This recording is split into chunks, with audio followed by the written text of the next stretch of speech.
tous les buzz de ces derniers jours. Ce qui a marqué... c'est rigolo. Non, pardon, excuse-moi. Oui, c'est vrai. J'y avais pas pensé. Les fameux buzzers incroyables talents. Ouais, comme ça, c'est forcément, c'est une suite logique. On va revenir dans toutes les images qui ont énormément été commentées et on va les décrypter ensemble grâce à vous, messieurs. Je vous propose de démarrer par BFM TV et son scoop.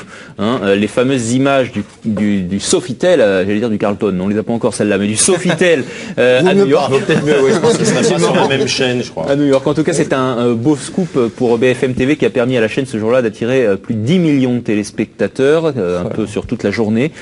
Forcément, quand BFM TV décroche les scoops et continue à faire le buzz, c'est TLCI et iTélé qui font la tête. On regarde. TLCI.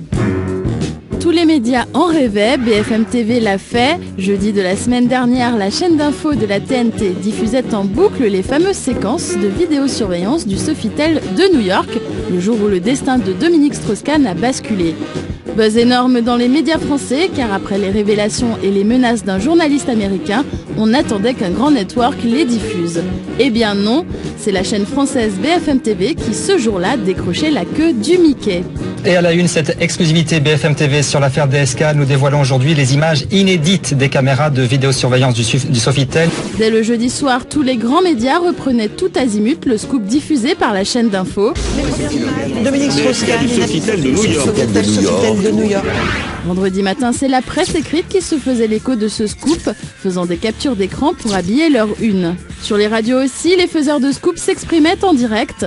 De fait, oui, on a été le premier média mondial à les diffuser. Bref, tout le monde en a parlé dès jeudi soir, sauf deux chaînes, et pas des moindres, qui ont choisi de faire l'impasse sur l'information essentielle de cette journée.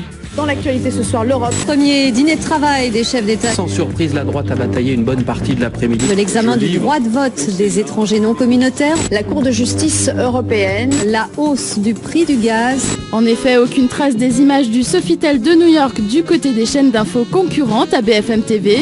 Seule France 24, qui à l'occasion fêtait ses 5 ans, a joué le jeu de la confraternité en reprenant dans ses éditions les images obtenues par BFM TV. On en vient à présent à ces images qui ont relancé la polémique sur l'affaire DSK aux États-Unis.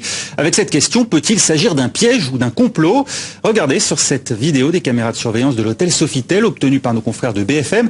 Si aujourd'hui grand nombre de médias se demandent comment interpréter l'attitude de DSK suite aux images de la vidéosurveillance, nous pouvons nous demander comment interpréter le fait qu'iTélé et LCI, sous prétexte que la source venait d'une concurrente directe, aient refusé de traiter une telle information ce fameux jeudi 8 décembre.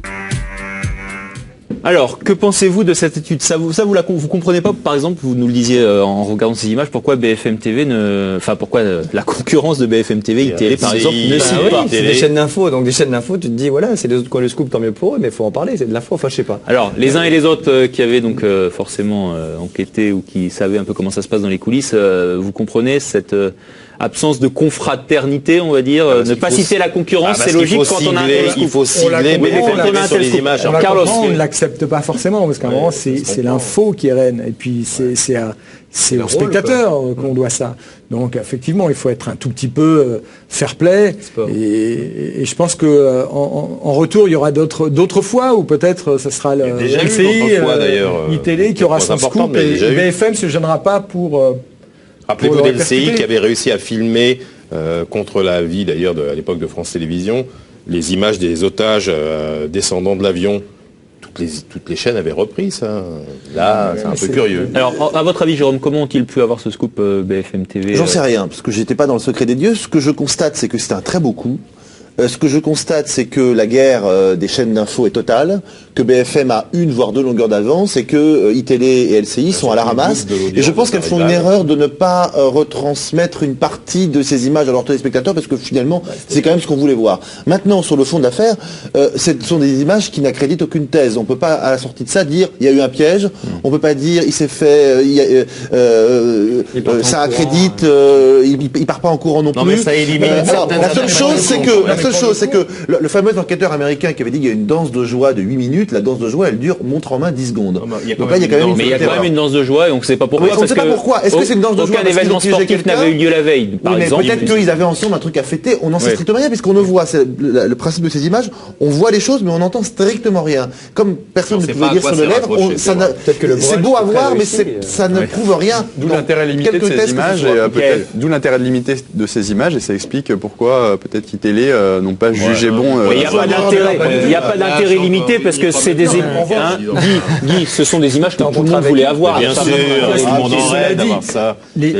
On n'imagine pas une seule seconde. Et tu t'es dit, non, pas pour nous. Et en les regardant, tu t'es dit, c'est génial, on apprend plein de choses. Moi, je me suis dit, ah bon, c'est ça. J'ai dit juste, il y a quand même 10 millions de personnes qui sont venues les voir. Mais attendez, Carlos, malgré tout, elles viennent adoucir la peine de DSK sur certains détails. C'est vrai qu'on a dit fuyant l'hôtel à toutes jambes. Ce que je disais, ça enlève certaines interprétations qu'on... Il y a une espèce de sérénité chez lui où tout d'un coup, ces images, elles ne le disculpent pas, mais en tout cas, elles vont un peu dans son sens, c'est vrai. Elles vont un petit peu dans son sens. On voit que Nafissatou Diallo n'est pas vraiment la femme éplorée, effondrée, parce qu'il est arrivé. Et ce sont des images qui jettent à bas toutes les thèses partisanes. La thèse, DSK est parti en courant parce qu'il y avait quelque chose à se reprocher, n'a plus cours aujourd'hui. La thèse, il y a eu un complot, et ils ont dansé de joie pendant 10 minutes, n'a plus cours non plus. Donc ça remet les choses en perspective. Donc c'est pour ça que c'est intéressant. C'est pour ça que c'est intéressant. Le vrai constat, c'est que c'est un superbe coup pour BFM et que les autres font un peu la tête. Et ils sont c'est l'année BFM TV, quand même. On peut le dire. Cette année BFM TV, vous parlez de 2 longueurs d'avance, peut-être. Et c'est l'année M6 puisqu'on a récupéré Thomas Soto. Ils arrivent à faire BFM TV, oui. Certains jours en prime time, ils font plus d'1 million de téléspectateurs, ce qui est considérable. Certains jours en prime time, ils font plus d'1 million de téléspectateurs, ce qui est considérable. Et ce qui vraiment pose la question de la légitimité et de la rentabilité de leurs 2 autres concurrents. Allez, justement, on va continuer à parler d'infos cette semaine. Il s'est aussi passé quelque chose d'éloquent en termes d'audience. On va toujours parler d'infos, toujours parler de journal, mais cette fois-ci nous allons sur France 2. France 2 et TF1, l'écart entre les 2 chaînes, un JT de TF1 que tout le monde pensait inattaquable par France 2, cet écart s'est réduit de manière considérable cette semaine. Regardez. 10 ans qu'il est aux commandes du 20h de France 2, David Pujadas sera avec nous un peu après 10h. Son journal réalise de très bonnes audiences en ce moment. L'écart se resserre de plus en plus avec le journal de TF1, mais il doit faire face à la concurrence de Scènes de ménage ou de Plus belle la vie. Je pense que le journal est peut-être moins grand public d'une certaine manière qu'avant. Il est tout autant regardé, c'est ça qui est exceptionnel en 10 ans, mais il est peut-être plus exigeant. C'est-à-dire qu'on a fait beaucoup plus de place à l'expertise. On traite 3 fois moins de sujets qu'il y a 10 ans. Le journal est beaucoup plus centré sur un certain nombre de sujets qu'on choisit de développer, et ces sujets sont parfois ardus. On a énormément évidemment travaillé sur la crise de l'euro, et avant même que ça devienne un sujet de préoccupation, j'allais dire grand public. Au départ, quand ça a démarré, les gens n'avaient pas forcément la perception de ce que c'était vraiment. C'est des sujets très techniques, et on y est allé à fond dans ces sujets techniques. Donc c'est peut-être plus exigeant qu'avant. Voilà, donc seulement 120 000 téléspectateurs de différence entre les 2 JT ce jour-là. C'est le microscope. Oui, parce qu'on parle en millions de téléspectateurs. Comment vous analysez ça? C'est un peu la fête pour Pujadas. Moi, je trouve que pour le coup, c'est la victoire du journalisme. On dit beaucoup de mal de ce métier fort décrié, mais je trouve qu'au moins, à travers un journal comme celui-là, c'est la preuve que ça demande une expertise, ça demande un sérieux, ça demande de la longévité aussi. Ça fait un moment qu'il est là, ça fait 10 ans qu'il est là. Ce que je veux dire, c'est il dit une chose très intéressante, c'est qu'il y a beaucoup de... sérieux, Carlos? Non, c'est pas ça. Je veux dire, ça finit par payer, effectivement, c'est le fruit de 6 ans, 7 ans de travail. Mais ce que je veux dire, c'est qu'il a dit quelque chose de très intéressant. Il dit, vous faites 3 fois moins de sujets qu'il y a quelques années. Se consacrer à quelques sujets et sortir des infos, parce qu'en fait, il y a aussi ça. C'est qu'avec de cette manière-là, l'info, lorsque vous révélez quelque chose, tout d'un coup, l'info a une valeur marchande. Et cette valeur, c'est le nombre de spectateurs. Et c'est peut-être aussi, Jérôme, l'alternative, justement, aux chaînes Toute Info, creuser, avoir des sujets plus longs sur France 2 par exemple ou sur TF1 versus les chaînes info qui sont dans le zapping. Disons les choses clairement. Aujourd'hui, le journal de 20h de France 2 est meilleur et parfois très sensiblement meilleur que celui de TF1. On est moins dans l'anecdotique, on est moins dans le fait divers, on est moins dans les intempéries ont bloqué la France, on est moins dans le premier mimosa, les premières neiges, les derniers trucs, etc. Il va faire des sujets parfois ardue, d'économie, de politique internationale, plus de décryptage. C'est bien. Ouais. Et la messe est dite. Les journaux de TF1 font à peu près jeu égal avec les journaux de France 2. Et au premier trimestre 2012, on verra que plusieurs fois par mois, le journal de France 2 sera au-dessus de celui de TF1. C'est très ennuyeux. L'élection présidentielle qui arrive, Guy, risque aussi peut-être d'étalonner encore ses scores. Non, mais c'est marrant parce qu'il y a des symboles. Il y a un personnage, un journaliste qui est mort, un présentateur qui vient de mourir, c'est Ladislas de Hoyos. On va en parler dans le journal des Buzz tout à l'heure. Mais justement, Ladislas de Hoyos, j'ai interviewé Robert Namias, qui est l'ancien patron d'info de TF1, et qui dit, avec Ladislas de Hoyos, il y a 15 ans, j'ai inauguré la nouvelle formule du JT de TF1 qui allait dominer l'information pendant 15 ans. Et ben cette période, avec la mort...